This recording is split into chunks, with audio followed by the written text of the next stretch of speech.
he starts walking around this pond. Well, my mind goes to, I'm going to record this because when this alligator eats him, this is going to be like some cool stuff to have on video, right? Oh, yeah. So I start recording him sneaking around the pond to get close to the alligator to record it and take a picture. Right. And this thing lays there and he gets, I don't know, 20, 30 feet away. And the alligator kind of like stands up a little bit on its all fours, just kind of raises up off its belly. And I'm thinking, all right, here we go. This is the money shot right here.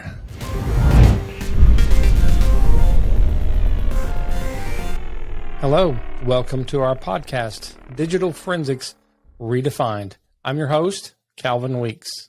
And I'm your co-host, Rob Walensky.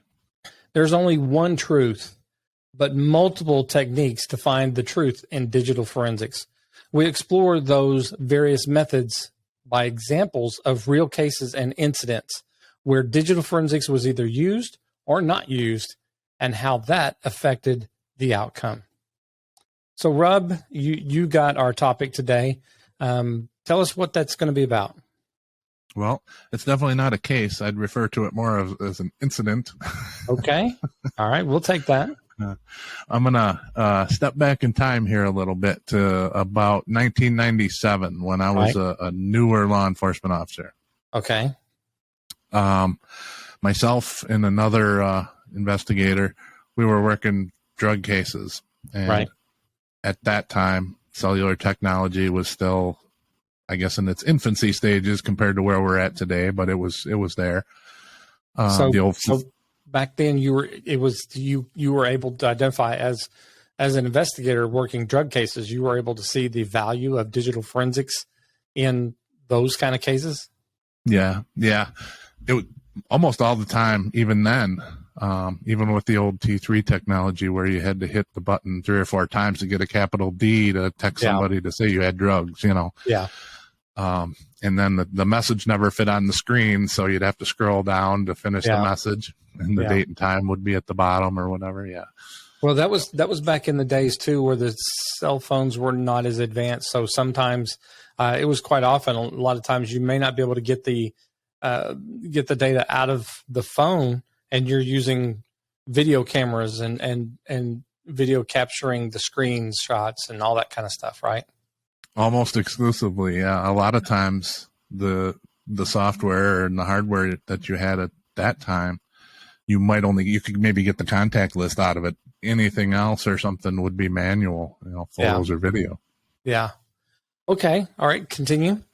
So this becomes a thing, and I recognize that it's important that I'm constantly taking photos of cell phones in cases and stuff. So me and another guy, a longtime friend of mine who was also in law enforcement, we come up with this brilliant idea that we're going to find some official training in cellular devices. Right. So we did in Florida. Yeah. So free trip.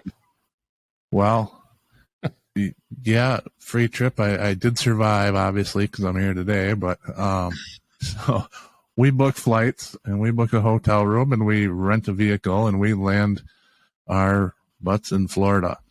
Yeah. So we're going to go to this, I think 3 or 5 day training. I don't recall what it was, but we get down there. First day of training, we show up, and very early on, we recognize that maybe this isn't the right place for us. Right.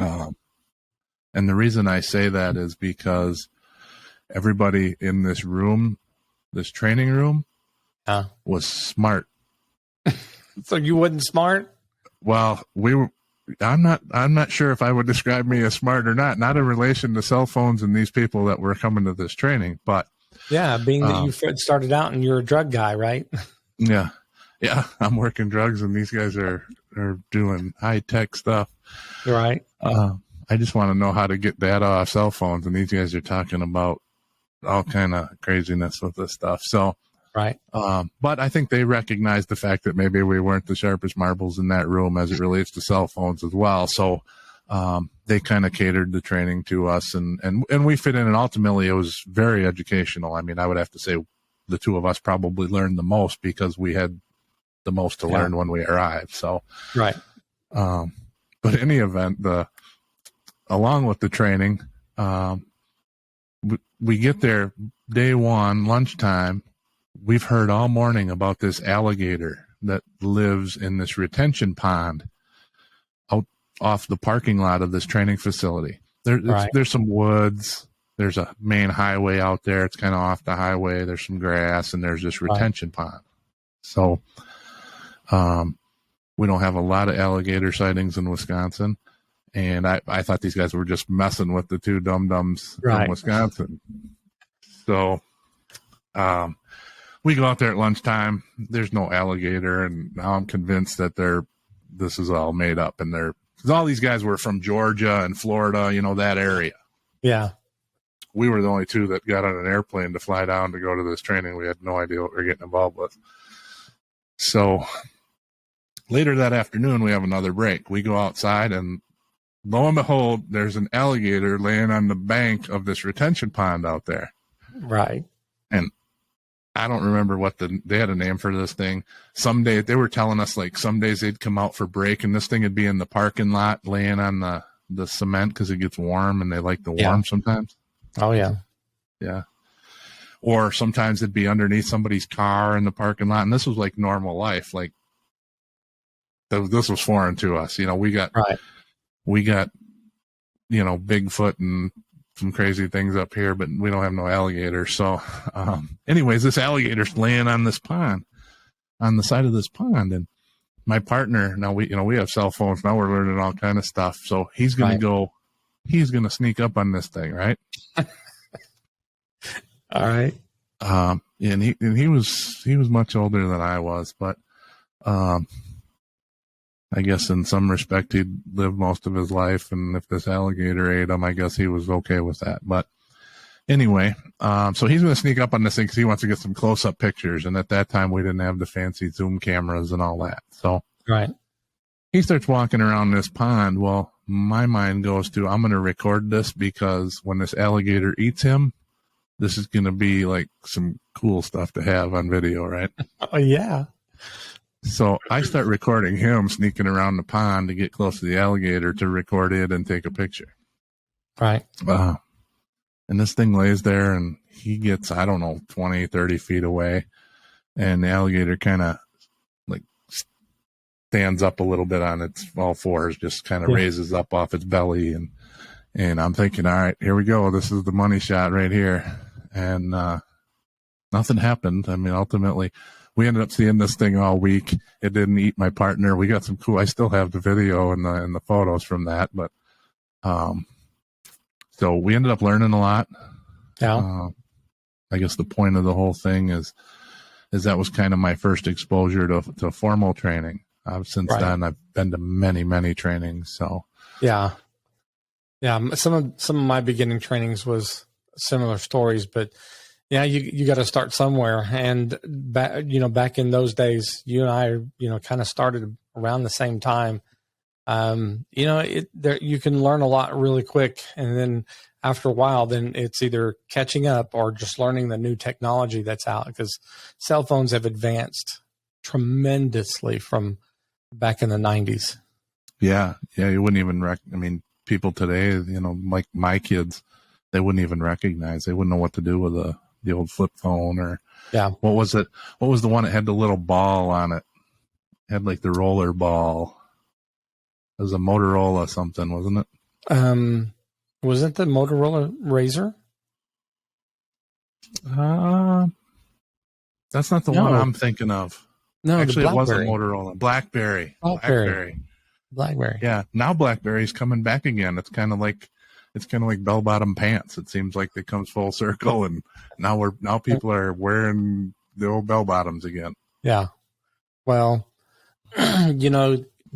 with some of the new technology, especially when it comes to like the video and things like that, but the applications is that you now can install on phone has just opened up the forensics world to all kinds of additional investigations. And with cloud technology and all the applications wanting to use the cloud technology to store everything, Just one cell phone can become a beast if you don't know what you're doing and don't know what you're looking for. So, yeah. Well, even I've had then, lots of training. You've had lots of training since then as well to catch up with that new technology. yeah. Well, but even then, just taking digital photos of text messages and then, the time and date stamps and stuff. So you could show some justification for these photos and that they were, occurred at the time or date or whatever that, right. Whatever it was you were investigating. But, then that created the next monster. Now you had 5 or 6 cell phones in one case and you had 500 photos from each cell phone. Where do we store this stuff? We started off, we had the 3.5-inch floppy disks and then we went to, you got 250 megabyte thumb drive, we thought that was just the best thing ever. And then all of a sudden you had a gigabyte. A gigabyte was unheard of, and, yeah. And these photos were huge. That's happened for years, and doing digital forensics, on cell phones or any technology. But, when you do it long enough, you come full circle where it's like, like maybe there's a brand new piece of technology, maybe a brand new iPhone or a brand new Android out or something like that. It's like, okay, but this has a feature now that none of the forensic software will actually be able to do it. And then 6 months later, all of the forensics tools kind of catch up, and it's like, man, I wish I would have had that on that case I worked 6 months ago, so I could actually, get that evidence and pull it out of there. And right. It happens. It's the leapfrog of technology and forensics tools to be able to get that. And of course, it's not a dead case just because we can't get it the traditional way of using our forensics tools, but some of the newer forensics investigators on cell phones don't have the kind of training that you and I got very early on, like you're talking about, where, you have, a video camera and you're videotaping you going through the screens. And whenever you got that new technology, sometimes that's the best that you can do. And, as long as the attorneys can handle the best evidence arguments and make that work, it actually works. So, yeah, it's still, there's still times today where that's the only avenue of preserving something. Right. And you got to do what you got to do sometimes. And you don't always have every tool and everything you want, at your disposal. So. Well, and you and I have the background and experience whenever we run up against a situation like that. So I've experienced going, and seeing other investigators that are younger, less experienced, that, don't have that background of, what you and I have, that law enforcement, knowing how to handle evidence and how to obtain that and still protect the integrity of the evidence. You and I have that. And I've seen other investigators, younger investigators, just say, oh, well, I'm just going to write this down and that's good enough. You believe me because I'm not going to lie to you. Well, that's not the way courts work. And right. Like I said, you and I understand that. And I'm starting to see a lot more investigators find themselves in those situations where they really think they're doing it the right way. And they think that that's the only way they could do it. Then somebody hiring somebody like you and me going expert against expert. We just mop the floor with them because they're just not truly trained on how to handle evidence and how to get this information into court and protect the integrity of the evidence.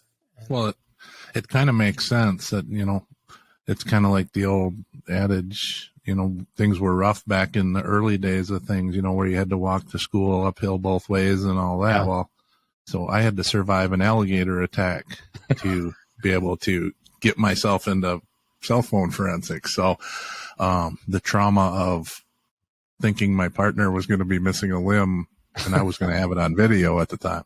That's what you wanted. You just wanted it on video. I know you. You just wanted it on video. So you can show all the guys in the squad room. That's what you wanted. We still laugh over this when we get together, and he's retired now. that alligator story has never left us. Well, I mean, there was a few more close calls in this process too. You know, we had the rental car and a 4-lane highway down there, and I remember we were driving against traffic in 4 lanes of going the wrong direction for a period of time. So, there was that, but the alligator still was much more cooler. So not many people can say they went through their first training and had to dodge an alligator to get to class. Not a forensics requirement, but definitely fun. All right. So that's our video for today. Rob, you got anything else to wrap this up with? No, I think we covered most of it. We survived the alligator. Obviously that training prompted more training, and, you know, as we kind of alluded to, it's a never ending process. Nowadays, the technology, I mean, in digital forensics, I mean, in your TV and whatever, just the cell phone technology itself, constantly changing, all the application stuff. So the education process at that time was get some training, so we had some general idea what we were dealing with. Now it's, I mean, daily you're reading articles and learning about this device or that device or some new software or some update where you get an update to your software, and all of a sudden you can do things you couldn't do yesterday. And it's crazy. So, well, we thank you for joining us on our Digital Forensics Redefined podcast. Please join us next time for a new episode where we help you to find the truth in data with digital forensics. Thanks for joining our podcast this week, brought to you by Defense Forensic, where we find the truth in data. And before you go, please make sure to click that subscribe button and post any comments you may have about this week's episode below. Also, check out our website at defenseforensic.com for more information on the services available for individuals and organizations that require expert analysis of digital evidence. And once again, thanks for watching, and join us next week for a new episode. And remember, the truth is out there.